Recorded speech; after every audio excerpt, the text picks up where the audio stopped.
नाजरीन, आज की इस प्यारी सी वीडियो में हम आपको एक खिदमत गुजार बेटे का वाकया सुनाएंगे, जिसको सुनकर आपके होश उड़ जाएंगे और आप ये सोचने पर मजबूर हो जाएंगे कि एक बेटा अपने वालिद की खिदमत करके कैसे इतना बड़ा मालदार बन गया। आप यकीन नहीं कर सकते हो कि एक गरीब शख्स का बेटा बगैर वालिद की जायदाद में हिस्सा लिए इतना बड़ा अमीर कैसे बन गया। मुकम्मल हकीकत जानने के लिए वीडियो को आखिर तक जरूर देखें और दिल से लाइक करते हुए दोस्तों अहबाब को शेयर करना ना भूलें। और अगर आपने अब तक हमें सब्सक्राइब नहीं किया तो सब्सक्राइब करते वक्त बेल आइकन को दबाना बिल्कुल ना भूलें, ऐसे ही हैरान कुन वीडियोस बर वक्त पाने के लिए। दोस्तों, ये वाकया सालों पहले का है कि एक गरीब आदमी का 3 बेटा था। बाप काफी बूढ़ा हो चुका था।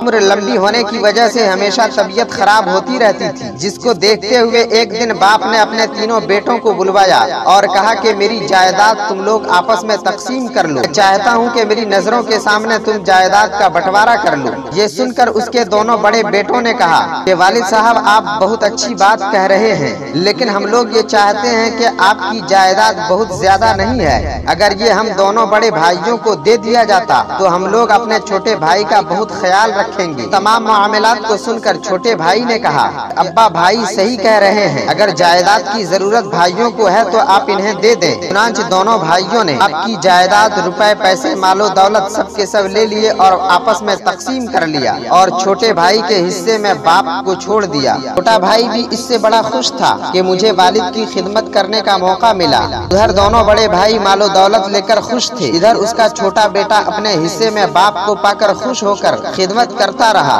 बाप की खिदमत में सुबह शाम गुजरने लगे थे, मगर बाप से रहा न गया। एक दिन बाप ने अपने उस छोटे बेटे से पूछा, तुमने जायदाद क्यों नहीं लिए, अपने दोनों भाइयों को सब क्यों दे दिए? तो वो छोटा बेटा कहने लगा, मुझे आप मिल गए, यही मेरे लिए काफी है। मुझे इस खिदमत का बदला परवरदिगार मुझे जरूर देगा इंशाअल्लाह। छोटा बेटा बाप की खिदमत में लगा रहा और बाप भी छोटे बेटे को दुआएं देता रहा। दिन गुजर जाने के बाद एक रात उसने ख्वाब में देखा, एक नूरानी शक्ल वाला उससे ये कह रहा था कि फलां जगह पर तुम्हारे लिए एक अशरफी है, जाकर तुम उसे ले लो। वो नौजवान पूछता है कि क्या उसमें मेरे लिए बरकत है? तो जवाब मिला नहीं, तो उस नौजवान ने लेने से इनकार कर दिया। फिर दूसरी रात ख्वाब आया कि फलां जगह तुम्हारे लिए 10 दिरहम मौजूद हैं। उस नौजवान ने पूछा, क्या उसमें मेरे लिए बरकत है? तो जवाब मिला नहीं, तो फिर उस नौजवान ने उसे लेने से इनकार कर दिया। तीसरी रात को फिर से नूरानी शक्ल वाले को देखा। आज भी वो नूरानी शक्ल वाला कह रहा था, फलां दरख्त के नीचे तुम्हारे लिए 1 दिरहम है, जिसमें तुम्हारे लिए बरकत है। जैसे ही ये बात सुनी, उस नौजवान की नींद खुल गई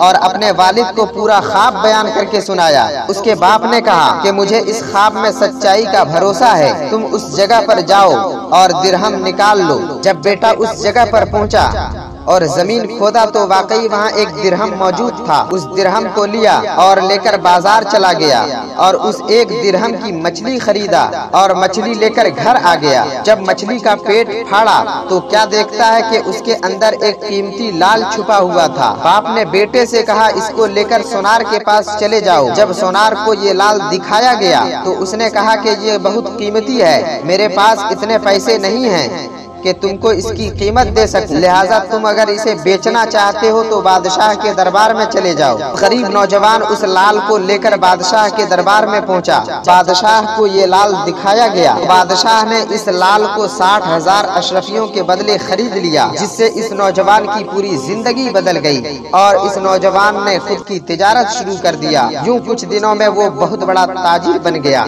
दोस्तों, इस वीडियो के जरिए से मैं आपको बताना चाहता हूँ, अगर कोई बंदा अपने वालिदैन की खिदमत सच्चे दिल से करता है और वालिदैन उसके लिए दुआ करते हैं तो परवरदिगार वालिदैन की दुआएं अपनी औलाद के हक में कभी रद्द नहीं फरमाया करता है। इसलिए हमें भी चाहिए कि अपने वालिदैन की खिदमत करें और उनसे दुआएं लेते रहें। और वालिदैन को भी चाहिए कि जो औलाद खिदमत करें उन्हें वो दुआएं देते रहें।